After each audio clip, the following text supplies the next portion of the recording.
तो हर नए फाउंडर के सामने एक सवाल जरूर आता है, क्या अपनी कंपनी को खुद के दम पर अपनी मेहनत के पैसे से बनाया जाए या फिर बाहरी इन्वेस्टर से पैसा लिया जाए। देखिए, ये एक ऐसा फैसला है जो आपकी कंपनी का सब कुछ तय कर सकता है। चलिए इस चुनाव को थोड़ा और करीब से समझते हैं। देखिए, ये सिर्फ पैसा जुटाने की बात नहीं है। ये एक ऐसा फैसला है जो किसी कंपनी की पूरी किस्मत, उसका कल्चर और यहाँ तक कि फाउंडर की अपनी जिंदगी को भी पूरी तरह से बदल सकता है। और यहीं से आगे का पूरा सफर तय होता है।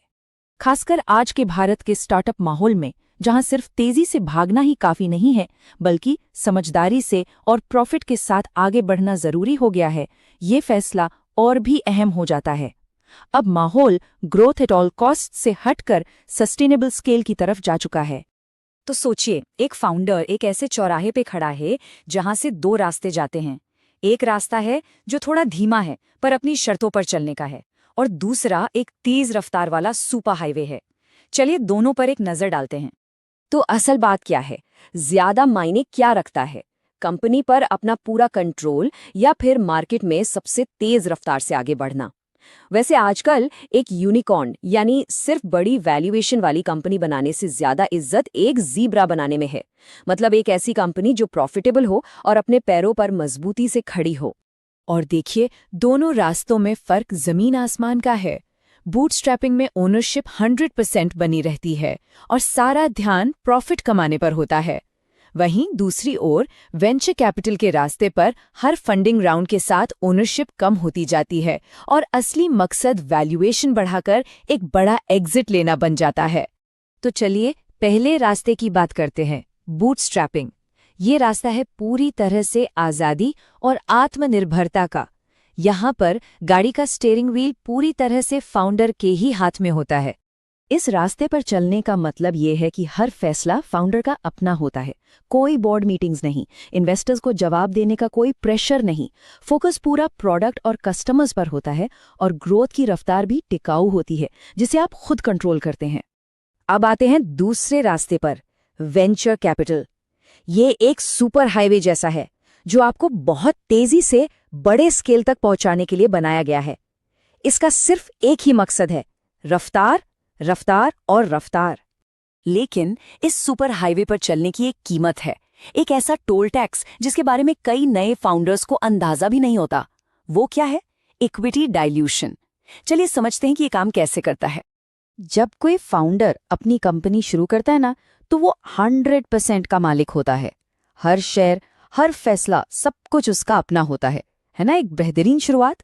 फिर आता है पहला फंडिंग राउंड, जिसे सीड राउंड कहते हैं।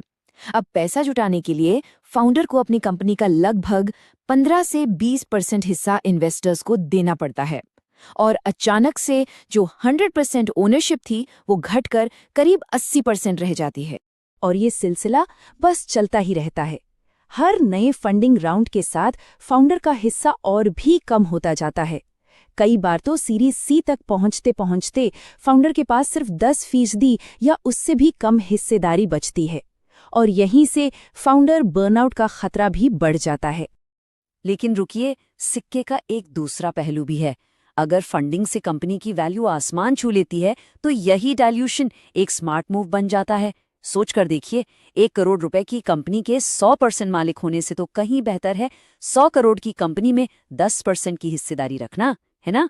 हिसाब किताब तो साफ है। तो सवाल ये है कि क्या कोई बीच का रास्ता है, कोई ऐसा तरीका जिसमें दोनों रास्तों के फायदे मिल सके? जी हाँ, बिल्कुल। और आज के दौर में एक स्मार्ट बीच का रास्ता सामने आया है, जिसे कहते हैं हाइब्रिड पाथ।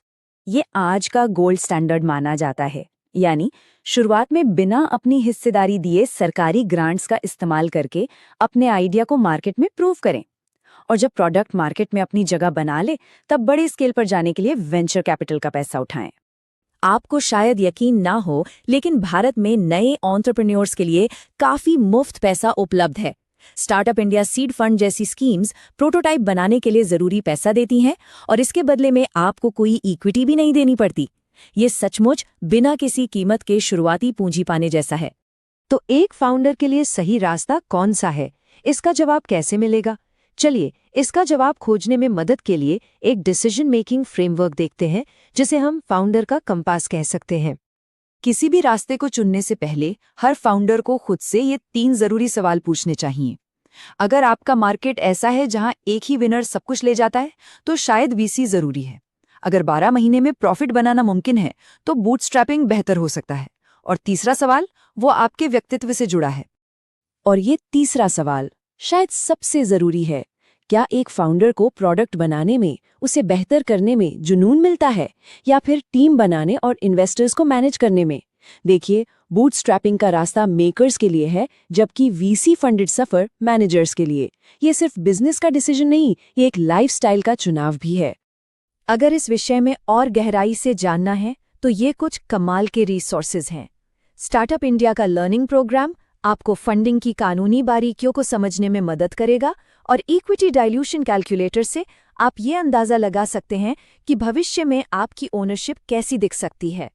तो आखिर में सवाल बस इतना सा है, क्या मकसद एक ऐसा टिकाऊ प्रॉफिटेबल बिजनेस बनाना है जो सालों साल चले, या फिर एक ऐसा रॉकेट शिप बनाना है जो दुनिया पर अपनी छाप छोड़े और एक बहुत बड़े एग्जिट के साथ खत्म हो? इस सवाल का जवाब ही आपको सही रास्ते की ओर ले जाएगा।